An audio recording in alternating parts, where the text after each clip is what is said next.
नमस्कार नमस्कार नमस्कार नमस्कार. पार्ले बेक्समिथ मारी सहप्रस्तुत कानाला खडा को powered by Vaseline special partners clinic plus shampoo या कार्यक्रमामध्ये मी संजय मोने आपलं पुन्हा एकदा मनापासून स्वागत करतो. मला माहिती आहे तुम्ही आतुरतेने वाट पाहताय आज कोण येतंय याची, काय कानाला खडे ऐकायला मिळणार आहेत याची. हे सगळं होणार आहे. पण आज जो पाहुणा येणार आहे ना त्याच्याशी निगडीत एक पहिला पण चित्र बघूया. बघा, बघितलात ना तुम्ही म्हणाल पळा पळा पळा विजेचा खांब भस्मसात व्हाल. नाही, काळजी करू नका, वीज येणार नाहीये, पण विजे इतकी ऊर्जा मात्र नक्कीच अनुभवायला मिळेल आजच्या कार्यक्रमात. त्याच्या ऊर्जेने जर तुम्हाला दे धक्का दिला ना तर स्वतःला मी मांजर सुंबेकर समजाल तुम्ही. आणि टाइम प्लीज न म्हणता हुप्पा हुय्या करत साडे माडे तीन प्रेमाचे जोल जाल सहज करू शकाल. पण हे सगळं करू शकणारा एकच असा अवलिया इथे येणार म्हटल्यानंतर त्याचे कानाचे खडे सुद्धा तितके मजबूत असणार की नाही. मग आपणही आपलं काम केलं पाहिजे. त्याच ऊर्जेने ते सगळेकडे फोडले पाहिजेत. पण आधी ऊर्जेवरच्या नंतर आधी शांतपणे नम्रपणे त्या पाहुण्यांचं स्वागत तर करूया. आला रे आला सिद्धू आला.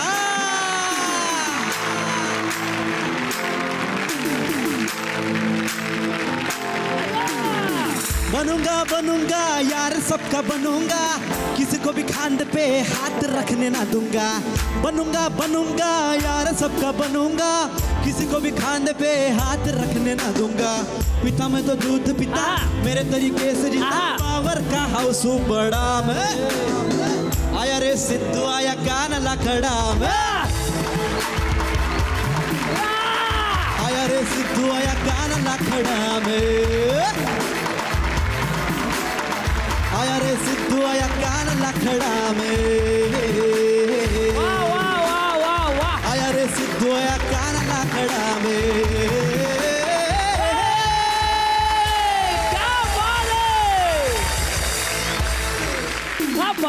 क्या बात है यार, सुपर. क्या बात आहे. बघा अरे काय एनर्जी, काय एनर्जी आहे. खूप मस्त वाटते. पण मस्त मस्त. कारण मी प्रेक्षक तर आहेच कानाला खडाचा, पण आज मी काय म्हणतात ते काय म्हणूया आपण पाहुणा म्हणून आलोय. पाहुणा म्हणून नाही, आदरणीय सन्माननीय पाहुणा. नाही नाही असं काही नाही, उलट मस्त वाटतं. पण खरंच छान वाटतंय. मुळात आधीच सांगतो की खूप एपिसोड पाहिलेत मी, खूप मस्त कार्यक्रम पण आहे. आणि तुमच्याबद्दल काय बोलणार, म्हणजे आम्ही मोने सरांबद्दल हे बोलत असतो नेहमी की ते इथे जशा गप्पा मारतात तसं ते आम्ही ऑफ कॅमेरा असतो तेव्हाही त्यांचे किस्से आणि गप्पा खूप छान असतात. त्यामुळे मला मस्त वाटतंय कानाला खड्याच्या निमित्ताने मला तुमच्यावर बसून गप्पा मारता येतात. मग आता सांग सगळं पहिल्यापासून. माझा जन्म गावचा आहे, माझं केळवली माझं गाव. मी कोकणातला पोरगा आहे आणि मी 88ला मुंबईला आलो. कारण मग तोपर्यंत पप्पा नोकरी करून कुठेतरी राहण्याची व्यवस्था बघत होती. आम्ही 3 भावंड गावी होतो आईबरोबर. आणि मग एक दिवशी ती तार येते ना की या, मग ते शिवडीला एक महात्मा गांधी स्मृती वसाहत नावाची एक वसाहत आहे, तिकडे आम्ही पप्पांच्या मित्राच्या झोपड्यात राहायचो तेव्हा. मग म्युन्सिपाल्टी शाळा, मग 1ली ते 4थी म्युन्सिपाल्टी शाळा शिवडीची, आता ती तोडली बिचारी. आम्ही दर दिवशी जायचो बघायचं शाळेला. तर त्याच्यानंतर 5वी ते 10वी सरस्वती हायस्कूल नायगावचं आपलं हिंदामाता जवळ. मग तिथे कळलं की बाबा गॅदरिंग असतं. आणि तिथे भेंडे सर नावाचे सर आम्हाला नाटकाला शिकवायला यायचे. ते भेंडे सर म्हणजे प्रकाश भेंडे यांचे बंधू. बर. ते आमच्या शाळेत यायचे आणि प्रत्येक वर्गाचं काहीतरी नाटकाला बसवायचे. तिथे बालनाट्य होतं दिलीप प्रवळकर सरांचं. त्यात एका शिपायाची भूमिका करायला मिळाली. हा कोणी दुसऱ्या राज्यातला हेरच मिळतोय, चला याला महाराजांकडे घेऊन जाऊया, हे आपलं वाक्य. हे आपलं वाक्य आधारित होती. नाही हे ते वाक्य त्या शिपायाचं. अरे हे तरी खूप मोठा रोल आहे. हा म्हणजे आयुष्यात पहिल्यांदा काम केलं तेव्हा मला मेलेल्या शिपायाचं काम होतं. म्हणजे पडदा उघडला तो ऑलरेडी मेलेला, त्यामुळे तुला डायलॉग डेडली होता म्हणजे. नाही पण मग तिथे दामोदर हॉलला आमच्या शाळेचं गॅदरिंग व्हायचं. ते पहिल्यांदा कुठल्या तरी व्यावसायिक रंगमंचावर पाऊल ठेवलं ते माझ्या 5वीला असतं. हा म्हणजे थिएटर लोक वगैरे बापरे. आणि मग दरवर्षी करत राहिलो. आणि मग आवड आहे हे दादानी जोपासलं. आणि त्याच्यानंतर मग आता कुठल्या कॉलेजला ॲडमिशन घ्यायचं ते एक मोठं फिल्मी गोष्ट होतं. मी 2 फॉर्म आणले होते, एक तर रुईया कॉलेज नाही तर MD कॉलेज. कारण आम्हाला लालबाग परळ लोकांना आमचं MD कॉलेजमध्ये जायचं. आणि रुईयाला नावच लागलं नाही. आणि माझा मित्र होता एक संतोष वादे, माझ्या शाळेत होता. त्याने कुठेतरी सायन्सला ॲडमिशन घेतलं आणि आर्ट्सचा एक रुपारेल कॉलेजचा त्यांनी फॉर्म आणला होता. तो बोला तू काय भरलाय का, बोला रुपारेलचा भरून टाक. आणि मी भरला रुपारेल. तर दादा मला रुपारेल मोठं कॉलेज आहे वेड्या. आणि मी भरला फॉर्म आणि रुपारेलच्या पहिल्या लिस्टमध्ये नाव लागलं माझं. पण मला असं वाटतं आपल्या आयुष्यात जे काय होतं ते म्हणजे चांगल्यासाठी होतं ना, त्यातला तो प्रकार होता. माझं रुईयाला कधीच नाही नाव लागलं. पण माझं रुपारेल कॉलेजला मी जाणं हे माझ्या नशिबात लिहिलं होतं. कारण आज मी जो कोणी आहे त्यात माझ्या आईवडिलांचा, माझ्या फॅमिलीचा हातभार आहे, पण त्या कॉलेजचाही तितकाच हातभार आहे. संजय सर, मी तुम्हाला एक गोष्ट सांगतो. जो मुलगा आपल्या घरी सांगत होता की मला रुपारेल कॉलेजला पाठवू नका, मला नाही त्याचं कॉलेजला, तोच मुलगा रुपारेलच्या 50व्या वर्षी त्या कॉलेजचा GS झाला. मी NCCमध्ये होतो, मी फुटबॉल टीममध्ये होतो, मी क्रॉस कंट्री रिप्रेझेंट केलं आहे, मी नाटकात होतो. तर माझ्या भावामुळे त्यांनी मला सांगितलं की तुझ्याकडे एनर्जी आहे. तुला जुळा भाऊ नाही ना? नाही नाही नाही, म्हणजे अर्ध तो करत होता, अर्ध तू करत होता, नाव तुझं जातं नाही. असं मी गमतीने असं म्हणतो, म्हणजे तुमच्यासाठी वाक्य नवीन नसेल, पण मी गमतीने म्हणतो की भारतरत्न सचिन तेंडुलकर सर नेहमी त्यांच्या भावाबद्दल बोलतात की अजित तेंडुलकर सरांनी त्यांच्याबद्दल खूप केलं. तर माझ्या आयुष्यातला मी सचिन तेंडुलकर नसलो तरी माझा भाव माझ्यासाठी अजित तेंडुलकर आहे. काय बा. आपल्या भारतात पहिला रियालिटी शो जो आला ना, सुपरस्टार नावाने, त्यात ॲक्टिंग, डान्सिंग, सिंगिंग एकत्र कॉम्पिटिशन व्हायची आणि मी त्याचा नॅशनल विनर होतो ॲक्टिंगमध्ये. मला म्हणजे, आणि माझं पहिलं व्यावसायिक नाटक मला मिळणं यातही माझ्या भावाचाच हातभार आहे. तर आपला स्ट्रगल चालू असतं ना, आपला पोरगा आहे बघावं कुठेतरी. तर मी मराठी इंडस्ट्रीत आलो ते जयवंत भालेकर या माझ्या मित्रामुळे. जो दादाचा मित्र, मी राष्ट्रीय मुलीमध्ये जो संघ आपला, तिकडे जाऊन खाली देवेंद्र प्रेमसरांसमोर, सर मी असं करतो, आपले एकांकिकेतले जे काय प्लस पॉईंट असतात ते सगळेच आपण टाकतो ना. आणि देवेंद्र सर ठीक आहे बघू आपण, असे ते म्हणजे ते आयला हसतायत की नाही असं व्हायचं. पण मग नशिबाने जयवंतने माझं नाव सजेस्ट केलं, दादामुळे ते आलं आणि पहिलं व्यावसायिक नाटक मिळालं, तुमचा मुलगा करतो काय. कॉपी करायची सवय आहे तुला? नाही नाही, असं नाही एक झालं. मिनिट, तू करतोस, तू कॉपी करतोस, तुझे सर काय म्हणतात बघ. 10वीत असताना एक किस्सा घडला होता. शाळेत 6वी परीक्षा सुरू होती, विज्ञानाचा पेपर होता. मला वाटतं सिद्धार्थचा अभ्यास कमी झाला असल्यामुळे आणि आपल्याला पेपर कठीण जाईल याची त्याला धास्ती असल्यामुळे त्याने कॉपी करण्यासाठी काही कागदं आणली होती. पण सिद्धार्थ हुशार होता. त्याने काय केलं की आपल्याच बेंचवर शेजारी बसलेल्या 7वीच्या मुलाच्या खिशात ती कॉपी ठेवली आणि त्याला सांगितलं की जेव्हा मला कॉपी करायची असेल तेव्हा तू दे. पण त्याचं दुर्दैव असं की मी सुपरविजनला होतो आणि मी त्याची कॉपी पकडली. पकडल्यानंतर अख्खा वर्ग अरे सिद्धार्थने कॉपी केली म्हणत त्याच्याकडे बघायला लागला आणि मी त्याला आमच्या शाळेचे मुख्याध्यापक शशीभूषण गवाणकर यांच्याकडे नेलं. त्यांच्या ऑफिसमध्ये जाताना सिद्धार्थ मला म्हणत होता की सर काय शिक्षा होईल मला. मी म्हटलं आता ते मुख्याध्यापक ठरवतील ना, मी कसं ठरवणार. मुख्याध्यापकांसमोर नेल्यानंतर शाळेमध्ये पूर्णपणे प्रसिद्ध असलेला सिद्धार्थाला बघून सर एवढंच म्हणाले, सिद्धार्थ तू कॉपी करशील असं आम्हाला कधी वाटलं नव्हतं, लक्षात ठेव यापुढे असं करू नको. बाहेर आला, त्याची कॉपी वगैरे जी पकडली होती ती फेकून दिली आणि त्याने रीतसर पेपर लिहिला. पण एक सगळ्यात आनंदाची गोष्ट, त्याने कानाला खडा लावला की यापुढे कोणाचीही कॉपी कुठल्याही प्रकारची करायची नाही. आणि आज त्याने ते सिद्ध करून दाखवलं की कोणाचीही कॉपी न करता तो आज एका वेगळ्या पदावर पोहोचला आहे की ज्याचा आम्हाला सगळ्यांना प्रचंड अभिमान आहे. मी त्यातून काय शिकलो प्रामाणिकपणे, म्हणजे एखादी गोष्ट तुम्ही शॉर्टकटली मिळवता त्याचं कौतुक होतं होतं माहिती नाही, पण जेव्हा तुम्ही जेन्युइनली मिळवता ना, पण त्याचं पण कौतुक होत नाही.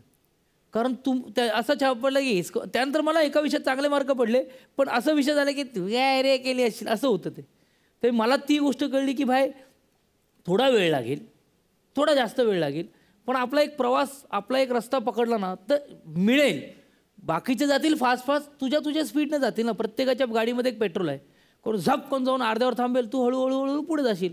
सो हा एक थॉट माझ्या आयुष्यात त्या शाळेपासून आलेला आहे. मी या क्षेत्रात येण्याचा प्रयत्न केला ना, जेव्हा एकांकिका, तेव्हा निग्लेक्शन किती होतं, दात केस. एका डिरेक्टरनी तर मला अख्ख्या सेटवर फिरवला होता. तर तो बोला स्पॉटला जाऊन सांग की मैं ॲक्टर मुझे काम दो.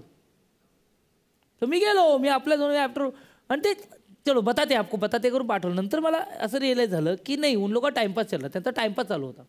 हे जे असं होतं ना, त्याने मला खूप वाईट वाटलं होतं. घरी येऊन खूप रडलो बिडलो होतो. दादा आला, काय झालं, बोला असं असं झालं यार, त्यांनी हे केलं यार. बोलो काय यार आपण असे दिसतो, दातावर तार लावून घेऊया आपण. पिठी भात खाणारी आमची पिढी, आम्ही हेल्दी कशी राहणार ना. आम्हाला एक पिठी बनते जी सकाळी संध्याकाळी बनते ना, तेव्हा थोडी डाएट फूड आणि सगळं असतं. आपण परिस्थिती बरोबर जुळवून घेणं हे खूप महत्त्वाचं होतं, जे दादाला माहिती. दादाने एक चांगली एक्सरसाइज दिली मला. एक पेन दिला, एक कागद दिला, एका साईडला लिहिलं तुला तुझ्या आवडणाऱ्या गोष्टी, एका साईड लिहिलं तुला न आवडणाऱ्या गोष्टी. हे काय लिही ना. मग लिहिलं मी. की मी फुटबॉल खेळतो, मी NCC मध्ये आहे, मी नाटकात काम करतो, मी नाचतो, मला गायला बरं येतो, मी मजा करतो, मला कॉमेडी शिड्या बिड्या सगळं ते टाइमपास करायचं वगैरे. आणि काय आवडत नाही तर मला माझं दिसणं आवडत नाही. तर दादाने पेपर समोर ठेवला, मला म्हणाला बघ एवढ्या क्वालिटीज आहेत, या एका क्वालिटीजमुळे तू एवढ्या क्वालिटी निग्लेक्ट करतोय. एक काम कर ना, ह्यांच्यावर लक्ष कर, हे जाईल. आणि आज मी कसाही असतो, लोकांना त्यांच्या घरातला वाटतो.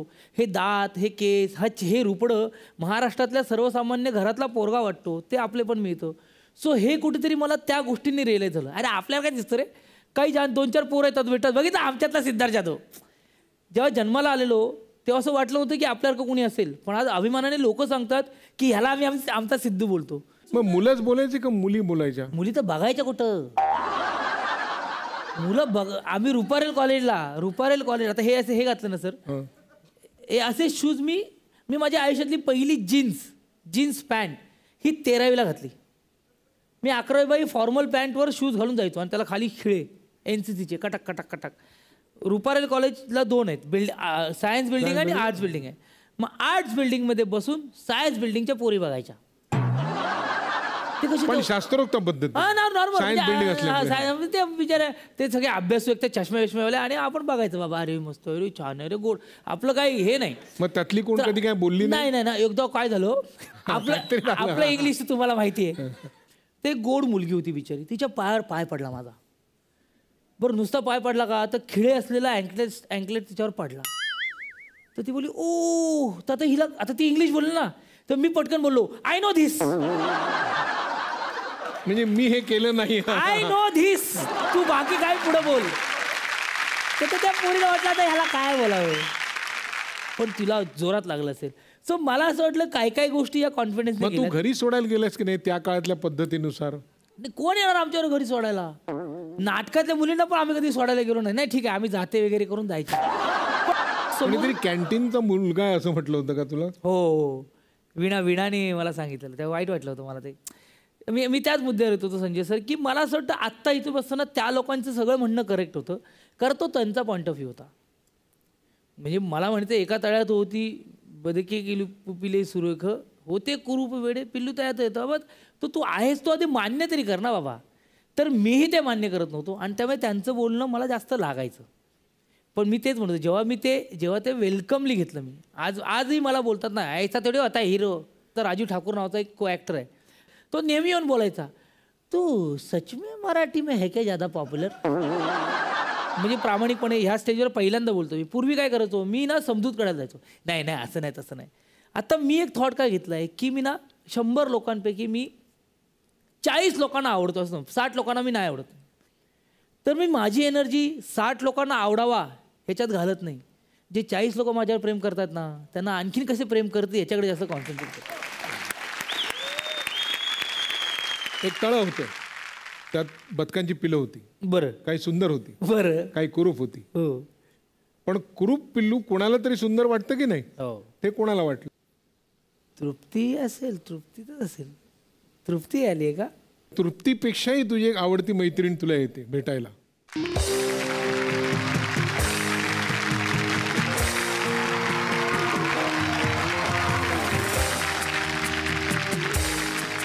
बरं मला सांगा, तुमच्या दोघांपैकी जास्त फ्रेंड कोण आहे? बाबांजी? दोघी आहेत, ह्या दोघी आहेत. दोघी फ्रेंड आहे.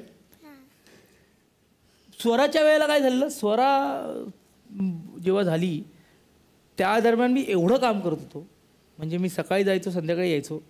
स्वराने मला एका कार्यक्रमात सरप्राईज केलं होतं. मी एका शोचं अँकरिंग करत होतो आणि मी त्या दिवशी माझा वाढदिवस होता आणि मी सकाळी गेलो तेव्हा स्वरा झोपली होती. रात्री आलो तेव्हा स्वरा झोपली होती आणि दुसऱ्या दिवशी सकाळी लवकर 7च्या शिपला पळालो होतो आणि तिथे माझा बड्डे सेलिब्रेट केला होता. आणि ते ना जमलेल्या बाबाची कहाणी हे गाणं तर ते त्या लोकांना लावलं होतं आणि स्वरा मागून केक घेऊन आली होती.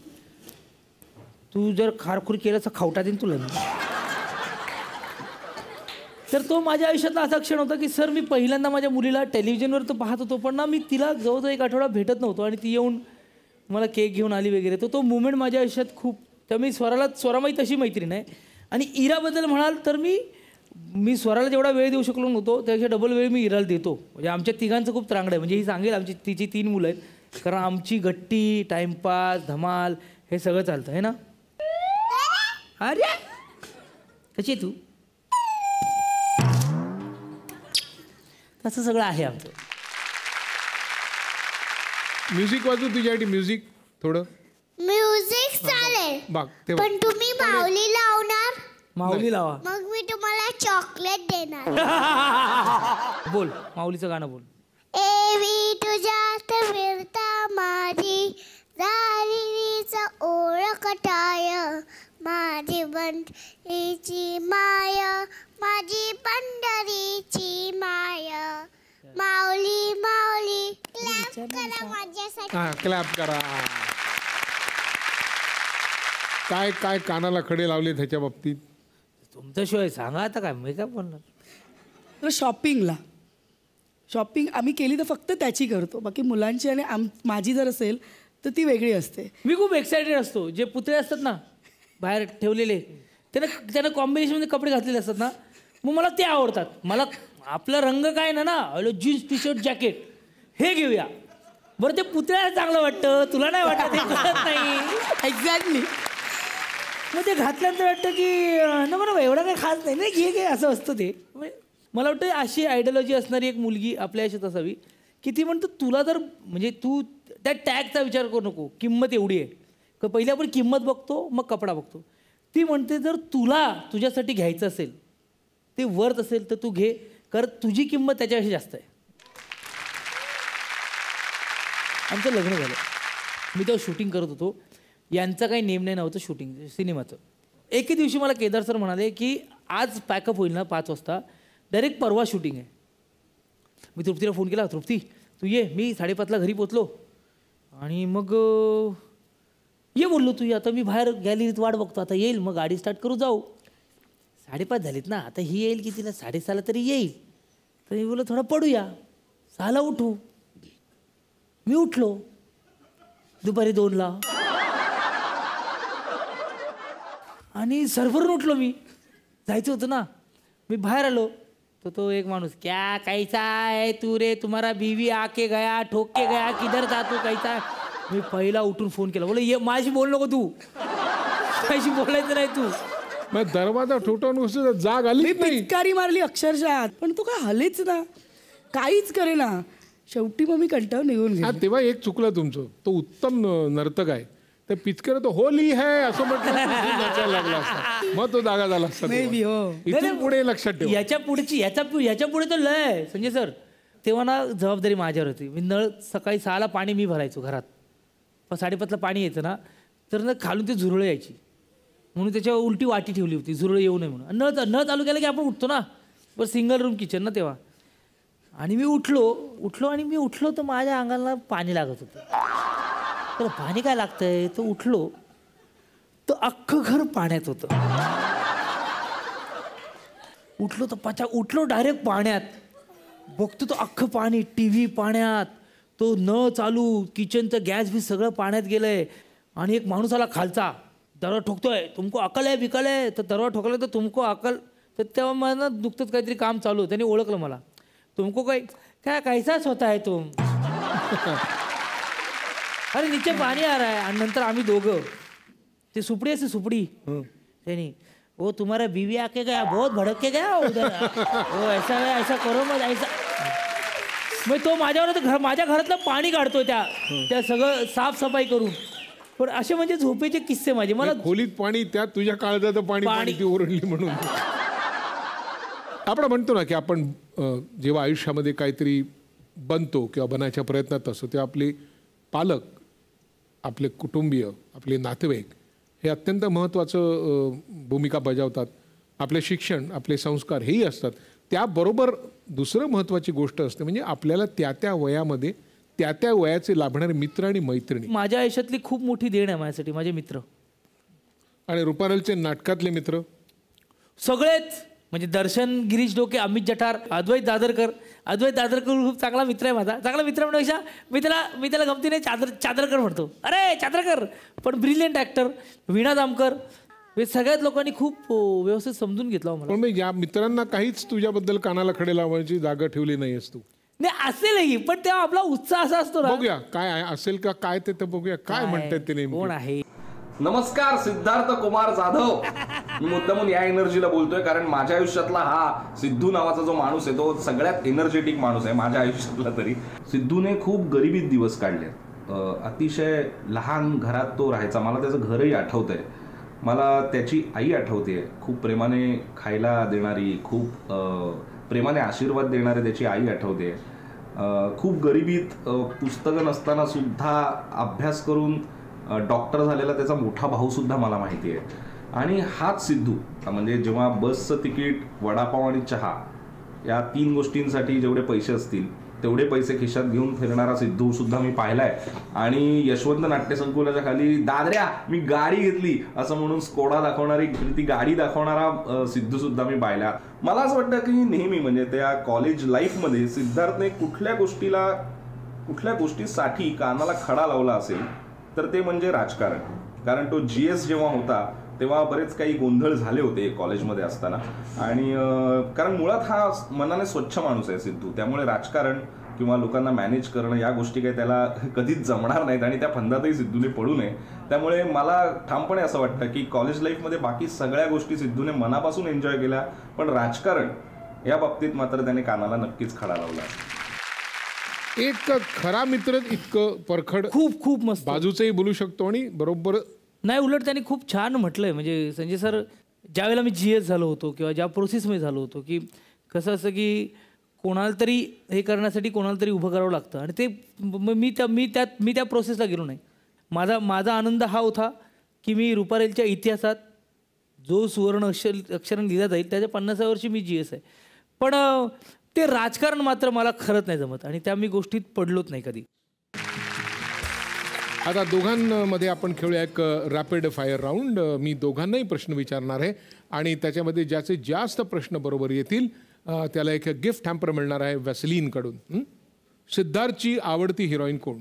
जुही चावला. सिद्धार्थची पहिली एकांकिका? त्या तिथे पलीकडे. सिद्धार्थचं पहिलं प्रेम, नाटक का फिल्म? नाटक. ते हा. सिद्धार्थचा आवडता दिग्दर्शक? महेश मांजरेकर. सिद्धार्थ कोणाला घाबरतो? कुत्र्यांना. सिद्धार्थने लावलेला सगळ्यात मोठा कानाला खडा? कालच लावलाय. जास्त बोलायचं नाही किंवा जास्त कमिटमेंट. बर. आता सिद्धार्थ, बायकोची आवडती भाजी? पालक. आवडता सिनेमा ज्यात तू काम केलंस? दे का आवडलाय तिला. हो. बायकोचा आवडता मराठी हिरो? अंकुश चौधरी तिला आवडतो. बायकोने दिलेलं पहिलं गिफ्ट? हा, गळ्यातली चेन दिली होती मला बर्थडेला. अरे वा. बायकोचं आवडतं ठिकाण फिरायला जायचं? स्वित्झर्लंड, तिकडे घेऊन गेलो मी तिला. आणि बायकोने लावलेला सगळ्यात मोठा कानाला खडा? त्याचा काय आता उपयोग नाही, पण कशाच्या लग्न केलं याच्याशी असं ते असतं नाही. नाही पण उलट कानाला खडा तिने माझ्यासाठी लावला नाहीये. पण हो, जरा TV मोबाईल कमी कर असं बोलणं आहे ना. किंवा ह्याला काय बोलून काय फायदाच नाही. हा एक कानाला खडा सगळ्या बायकांनी आपल्या नवऱ्यासाठी लावला असेल तो तिकडे आहे. कॉंग्रॅच्युलेशन, अभिनंदन. तुम्ही दोघांनी सर्व प्रश्नांची उत्तरं बरोबर दिलेली आहेत. त्यामुळे आज विजेता 1 नाही 2 आहेत, सिद्धार्थ जाधव आणि त्यांच्या पत्नी. आणि तुम्हाला दोघांनी मिळत आहे व्हॅसलीनकडून एक गिफ्ट हॅम्पर. नारळाच्या तेलाच्या तुलनेत व्हॅसलीन तुमच्या त्वचेला देतं 6 पट जास्त काळासाठी मॉइश्चरायझेशन. तर या थंडीच्या मोसममध्ये व्हॅसलीन लावायला विसरू नका.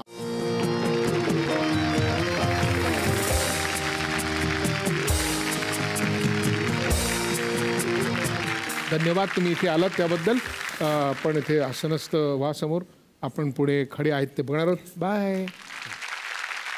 मला खूप बरं वाटलं सिद्धू, मगाशी तू कॉलेजच्या आणि एकांकिकांच्या काळातले मित्र असा उल्लेख केलास. कारण काय होतं, बऱ्याच कलाकारांचं ते जसे जसे पुढे नावाजले जातात, मोठे होतात, तेव्हा त्यांच्या आजूबाजूला त्यांच्या व्यवसायातले काही मित्र असतात जे मित्र वाटतात.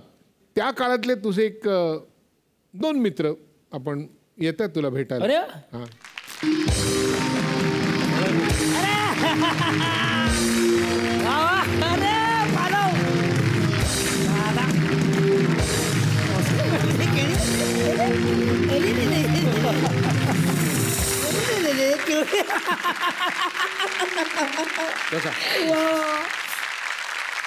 ओळख करून द्या आणि काय सगळं सांगा. पौर्णिमा पालव, गोपाळ पालव माझी बहीण आहे. आणि आज 20-22 वर्ष झाली आमच्या मैत्रीला. आणि हे आहेत ते कॉलेजपासून? हे कॉलेजपासून 10वी पासून. रुपारेल.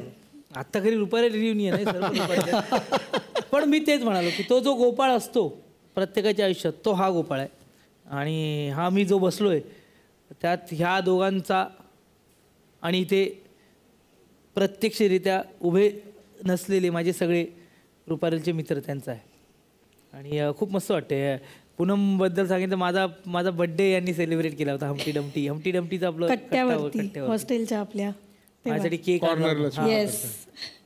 म्हणजे तो मला वाटतं सिद्धार्थचा फर्स्टच सेलिब्रेटेड बड्डे होता जो ह्यांनी आणि ते त्याला अजिबात माहिती नव्हतं. सरप्राईज होता पूर्ण त्याच्यासाठी. आणि आम्ही सुद्धा फार काही हे नव्हतं, पण कॉन्ट्रीब्युशन काढून आम्ही ते सगळं त्याच्यासाठी स्पेशल केलेलं. आणि तो अजूनही त्याला 22 वर्षांनी लक्षात आहे बड्डे. आणि दरवर्षी लहान मुलासारखा माझा बड्डे अजूनही साजरा होतो तृप्तीमुळे.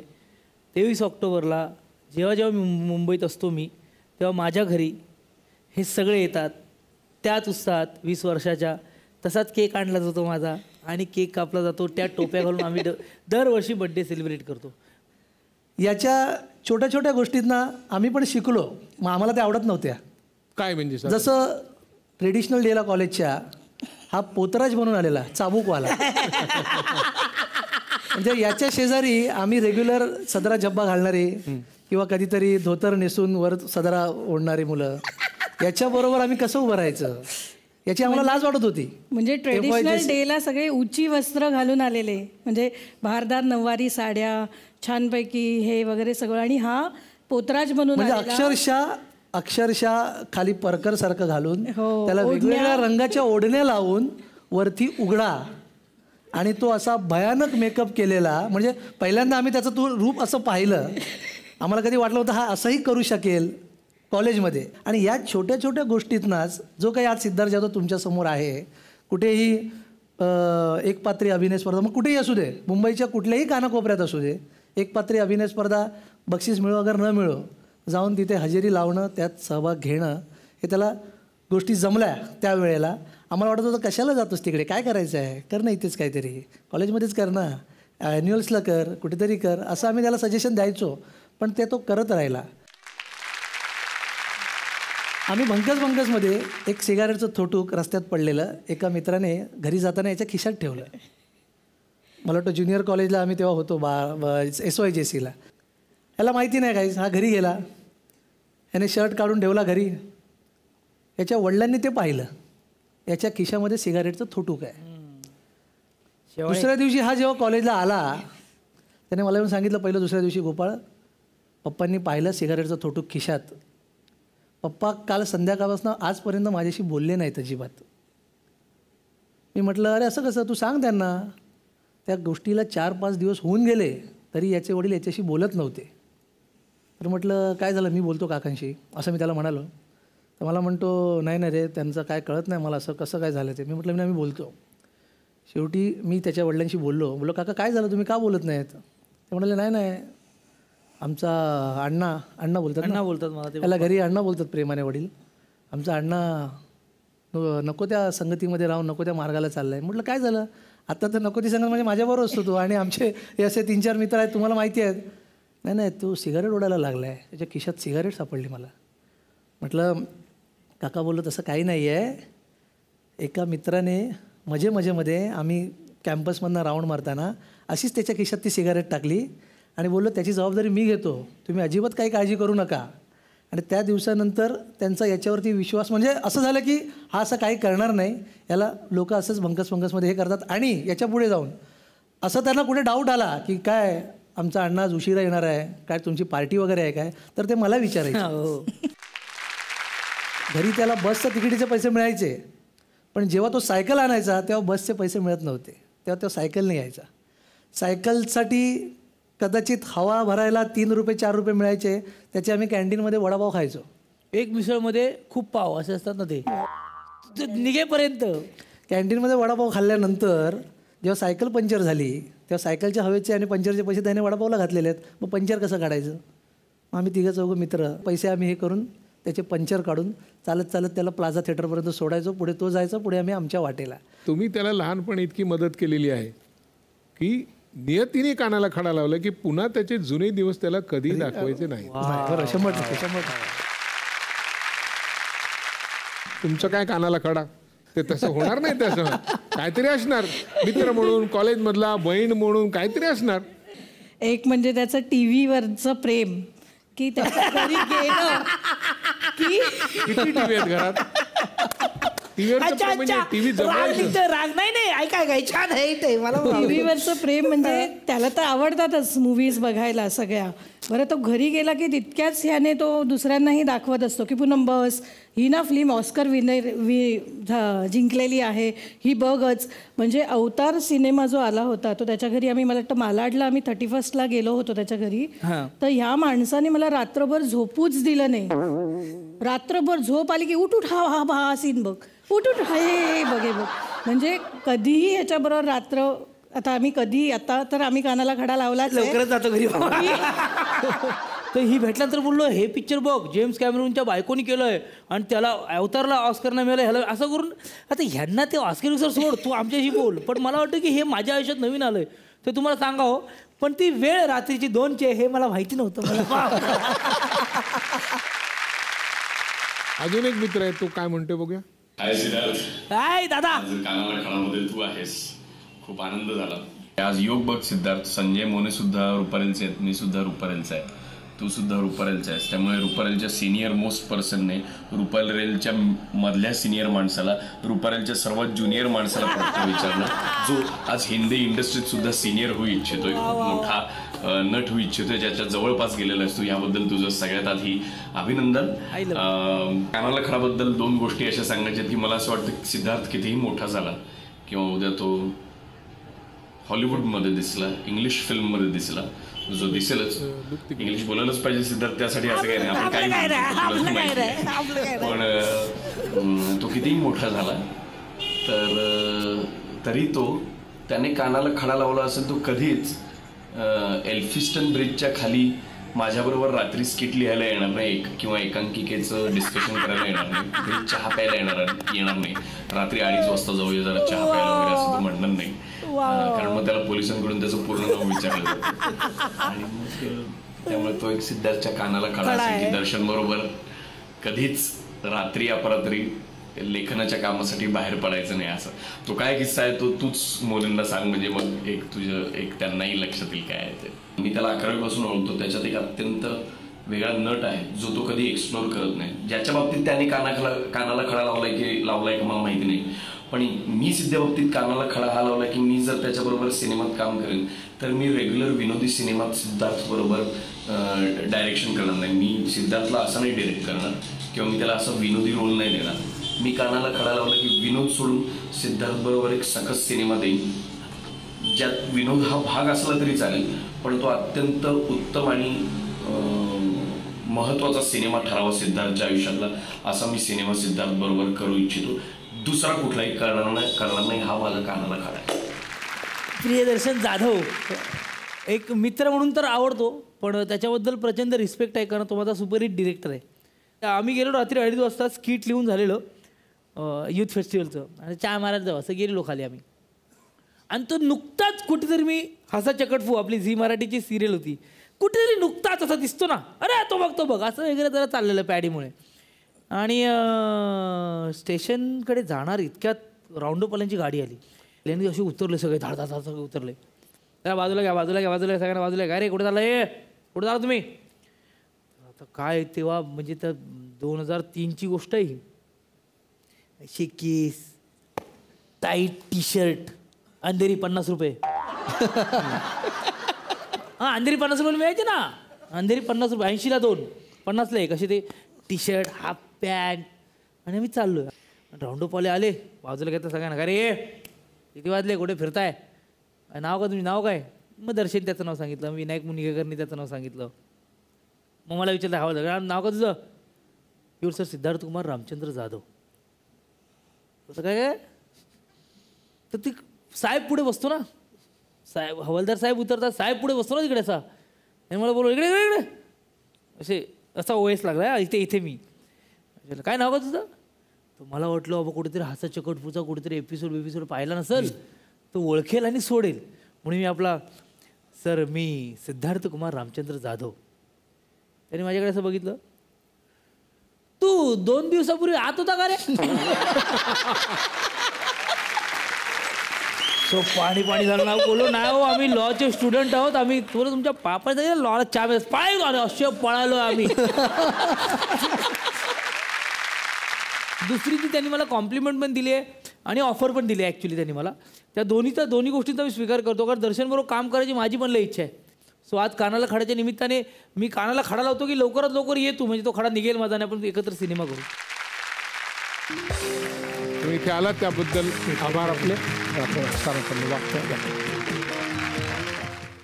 88 पासून ते 2018 म्हणजे जवळजवळ 30 वर्षाचा प्रवास इतक्या झटकन आपण पार केला सगळा. तो केवळ तुझ्या त्या गतीमुळे. पण या 30 वर्षाच्या प्रवासामध्ये खूप चांगल्या गोष्टी घडल्यात, थोड्या वाईट घडल्यात. त्या घडल्याशिवाय चांगल्या काही त्या कळत नाहीत. बरोबर, मी तेच. तर या 30 वर्षाच्या बद्दल आणि पुढे येणाऱ्या असंख्य वर्षांच्या बद्दल एकंदरीत तुला काय वाटतं? काय कबूल करावं असं वाटतं? काय सांगावं असं वाटतं? काय बोलावं असं वाटतं? कोणाचे आभार मानायचे राहिले असतील? कॉपी केलेल्या मास्तरांना कसं सांगितलं मी आयुष्यात पुन्हा करणार नाही, तसं कोणाला सांगायचं असेल, काय तुझ्या मनात जे असेल तर तू सांगू शकतो? आयुष्यात एक किस्सा झाला होता असा, जिथे म्हणजे मी असं म्हणत नाही मी एक इरा पाहिला. परत मी एकदा माझ्यामुळे सिनेमे नाही चाललेत, ही काळ्या दगडाची पांढरे, माझ्यामुळे सिनेमे नाही चाललेत, पण जे सिनेमे चालले त्यात मी होतो. हा नट म्हणून मला फायदा झाला. फास्ट अँड फेनेमधली एक छोटीशी अंबादाची भूमिका पण लोक आनंदाने स्वीकारतात, पण म्हणून मी फास्ट अँड फेने नाही, मला माहिती मी कोण आहे.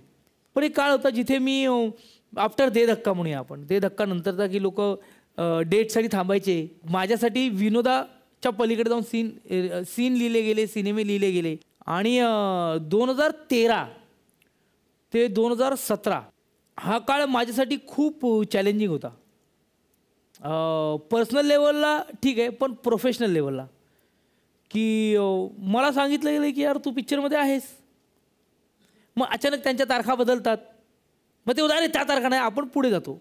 पण तेव्हा आपण इमोशनली असतो की आपल्या मित्राची फिल्म आहे, आपण ॲडजस्ट करायला पाहिजे. मग 4 महिन्यांनी पुन्हा त्या गोष्टी बोलणं होतं, मग आपण परत त्या तारखा फिक्स करतो आणि मग आपल्याला सांगण्यात येतं की नाही यार आपण तो पिक्चर करत नाही. आणि एक दिवशी मी न्यूज चॅनल लावतो आणि त्याचं म्युझिक लॉन्च दिसतं मला त्या सिनेमाचं. मी हा अनुभव जे काय माझ्या 18 वर्षाची जे काही काय मी काम करतो त्यात मी असा कधीच अनुभव घेतला नव्हता की एक सांगितलं असं की तुम्ही बोलता सिद्धू तू नाही आहेस या सिनेमात, आपण तो करतोय सिनेमा पण तू नाही आहेस, विषय संपला. मी माझं बट ऑफिस दादाला फोन केला आणि खूप रडलो.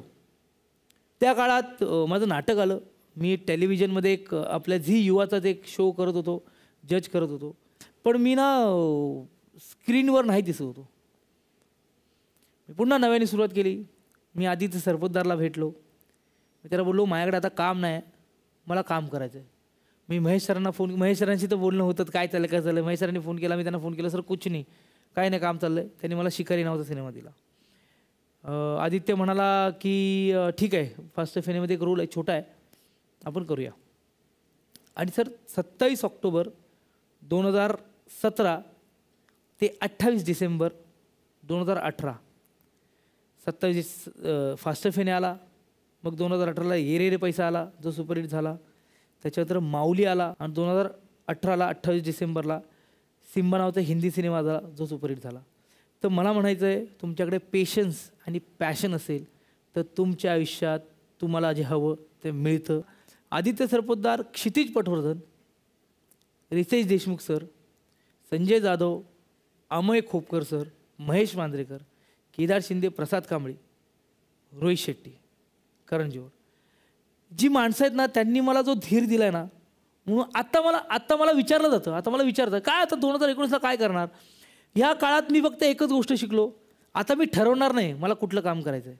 आता मी हे ठरवलं आहे मला जे काम येईल ते प्रामाणिकपणे करायचं. मला कॉन्ट्रॅक्टवर एक पैसे लिहिलेत आणि हातात वेगळे पैसे मिळालेत. आणि मी जेव्हा विचारलं की सर उसका पैसा क्या, तेव्हा तुम्ही कॉन्ट्रॅक्ट तो ये साईन किया आहे. महामंडळात जाऊन मी त्याच्यावर भांडलो आहे, मला दाद नाही मिळाली. मी अशी कामं केली ज्याचे पैसे नाही मिळालेत, पण तृप्तीने जे पैसे मिळाले 4 आणे 8 आणे 1 रुपये जे मिळाले ते सेव्ह केले, ते चॅनेलाइज केले. आणि आज मी दादरला घर घेतलं आहे, पण माझ्या प्रत्येक मित्राला अभिमान आहे की आपल्या सिद्धूने इथे घर घेतलं. कानाला खडा ह्या कार्यक्रमात येण्यामागचा हाच उद्देश होता. इथे चर्चा होत नाही, इथे ना आरशाशी बोलतो असं होतं.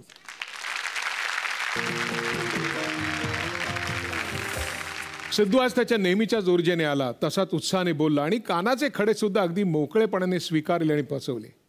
त्याच्या या एनर्जीमुळे, त्याच्या या बोलण्याच्या गतीमुळे मला कान टवकारून काही गोष्टी सावध धरून ऐकाव्या लागल्या. त्यामुळे कानाला माझ्या हा खडा लावला की इथून पुढे मला स्वतःची ऐकायची गती वाढवावी लागणार आहे, त्याची सवय लावावी लागणार आहे.